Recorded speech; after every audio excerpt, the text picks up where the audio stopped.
Revisi Undang-Undang Nomor 6 Tahun 2014 tentang Desa semakin ramai diperbincangkan, usai Dewan Perwakilan Rakyat Republik Indonesia mulai menyusun draftnya untuk diparipurnakan menjadi usul inisiatif sendiri.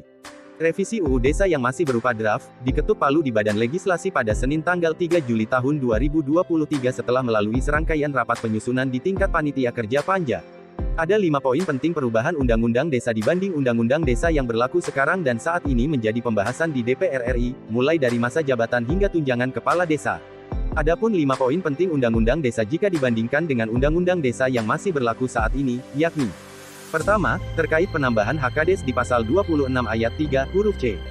Di undang-undang sebelumnya, hanya disebutkan, Kades menerima penghasilan tetap setiap bulan, tunjangan, dan penerimaan lainnya yang sah, serta mendapat jaminan kesehatan.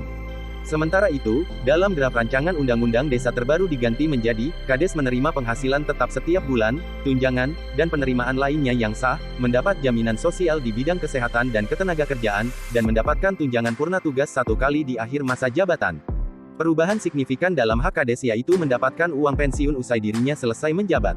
Nantinya besaran uang pensiun ini akan diatur dalam aturan turunan seperti peraturan pemerintah. Pada pasal 62, juga diatur anggota Badan Permusyawaratan Desa akan menerima tunjangan purna tugas serupa.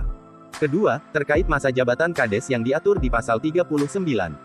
Di undang-undang sebelumnya, Kades memegang jabatan selama 6 tahun dan bisa menjabat paling banyak selama 3 periode. Sementara itu, dalam draft rancangan Undang-Undang Desa baru, masa jabatan Kades diperpanjang menjadi 9 tahun. Namun, dia hanya bisa menjabat paling banyak selama 2 periode.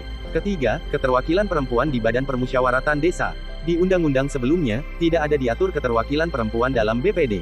Kini, dalam pasal 56 draft rancangan Undang-Undang Desa baru, diatur anggota BPD harus memperhatikan minimal 30% keterwakilan perempuan. Keempat, besaran dana desa di pasal 72. Di undang-undang sebelumnya, persenan alokasi dana desa tak diatur secara rigid. Namun, diputuskan dalam draft Undang-Undang Desa baru, diatur besaran dana desa sejumlah 20% yang berasal dari dana transfer daerah. Menurut perhitungan Badan Legislatif, aturan ini akan menaikkan besaran dana desa dengan perkiraan rata-rata setiap desa menerima hampir 2 miliar rupiah.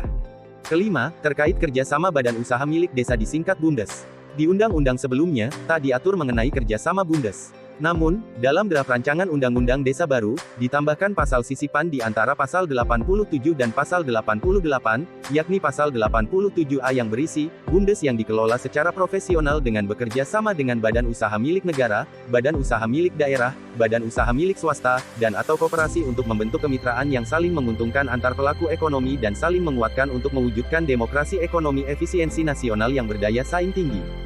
Demikian 5 poin penting perubahan Undang-Undang Desa dibanding Undang-Undang Desa yang berlaku sekarang. Nantinya, setelah disahkan menjadi rancangan Undang-Undang Inisiatif DPR, muatan rancangan Undang-Undang Desa ini akan kembali dibahas DPR bersama pemerintah sebelum akhirnya disetujui bersama dan kemudian disahkan menjadi undang-undang. Demikianlah informasi 5 poin penting perubahan pada revisi Undang-Undang Desa yang kini masih pembahasan di DPR RI.